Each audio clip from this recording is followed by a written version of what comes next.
The Catherian High Command had been planning the assault for 3 standard galactic cycles. Their bioweapons were perfected, their reality-warping technology calibrated, and their chaos engines primed to tear apart the fabric of space-time itself around the human colonies. They had studied humanity's military responses, cataloged their defensive strategies, and prepared countermeasures for every conceivable tactic. What they hadn't prepared for was excitement. Admiral Zexthara watched the tactical display with growing confusion as the first chaos wave hit the human colony of New Brisbane. The twisted energies should have sent the inhabitants into paralyzed terror as reality itself began to unravel around them. Instead, the communication channels lit up with what the translation matrix could only render as enthusiastic whooping. "By the void," muttered Commander Rilnath, adjusting the sensor array. "Are we reading this correctly? They're cheering?" The chaos wave intensified, warping gravity into impossible spirals and turning the local physics into a carnival of impossibilities. Buildings began floating, time flowed backward in patches, and the very air shimmered with unstable quantum foam. The Catherians had unleashed their most devastating weapon, a localized apocalypse that had shattered the minds of a dozen civilizations. The humans responded by organizing races. "This is Governor Patricia Chen to all sectors," came a crackling transmission through the chaos field. "New sport just dropped, people. We're calling it gravity surfing." Current record holder is Jake from maintenance. He rode a temporal loop for 6 minutes before physics caught up with him.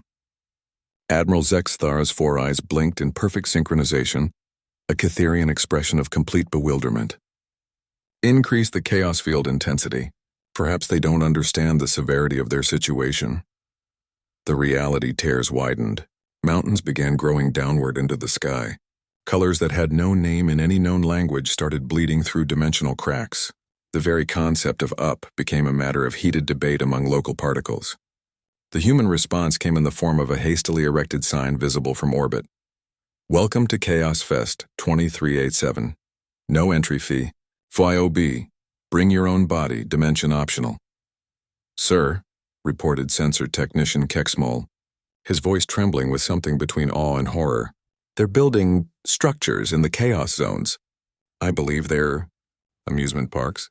Indeed, the humans had not only adapted to the impossible physics but were actively exploiting them.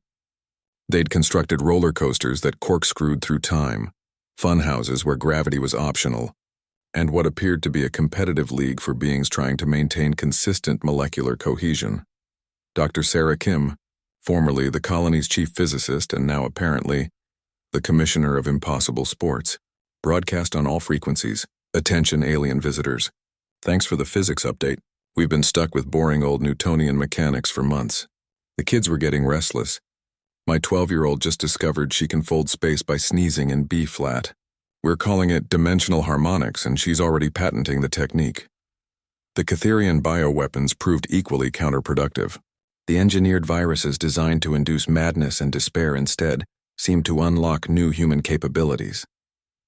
Colonist reports began flooding in about people who could taste colors, see sounds, and one particularly enthusiastic teenager who claimed she could now smell next Tuesday. "This is impossible," Admiral Zexthara snarled, his mandibles clicking in agitation. "Deploy the void spawn. Let them deal with physical manifestations of chaos."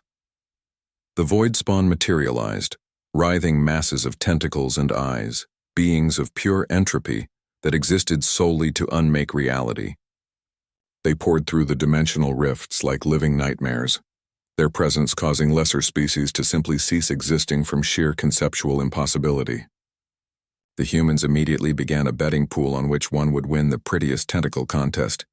"Oh, look at that one," squealed Jenny Morrison, the colony's former librarian, as she approached a void spawn that was actively unraveling the local timeline. "It's got that whole cosmic horror meets interpretive dance vibe going on. I'm voting for it." The void spawn paused in its reality-unmaking activities, apparently as confused as its creators. It had never encountered beings who responded to existential dread with constructive criticism and artistic appreciation. Within hours, the humans had somehow convinced 3 void spawn to participate in a talent show, 2 more to judge a pie baking contest, despite not possessing mouths or digestive systems, and one particularly shy specimen to pose for what they called the galaxy's first cosmic horror calendar. "They're giving them names," reported Commander Rilnath in a hollow voice. "That massive one consuming the Eastern District? They're calling it Fluffy. It's wearing a collar with a bell." Admiral Zexthera stared at the tactical display where, impossible as it seemed, one of his ultimate weapons of mass destruction was indeed wearing what appeared to be a bright pink collar and seemed to be purring. The sound was causing minor earthquakes, but the humans had somehow interpreted this as affection. "Sir," came another report, "they're requesting more chaos entities. Something about wanting to start a breeding program. They've submitted a formal application to establish a interdimensional petting zoo and research facility." The final straw came when the human children began playing hide-and-seek with reality itself. They'd somehow learned to phase in and out of existence, treating dimensional displacement like a playground game.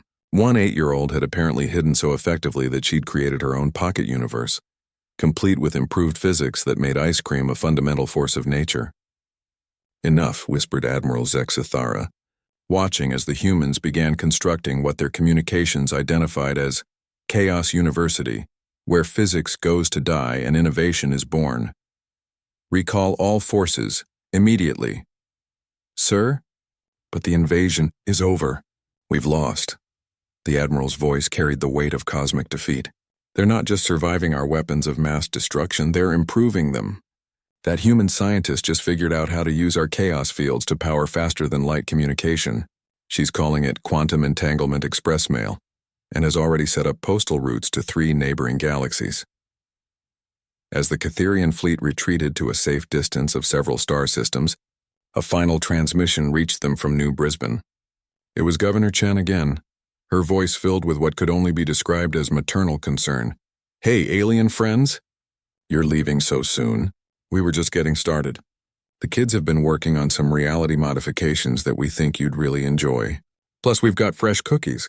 Well, they exist in 17 dimensions simultaneously, and may or may not be sentient, but they taste great." Admiral Zexthara would later file the shortest military report in Catherian history. "Humans are chaos-proof. Recommend adding them to the Do Not Disturb list immediately. Also surprisingly good at baking." The humans of New Brisbane continued their chaos fest for another 6 months, until they eventually got bored and decided to fix reality back to normal, mostly. They kept the improvements, and somewhere in the chaos, little Fluffy the Void Spawn learned to sit, stay, and only devour small portions of space-time on command.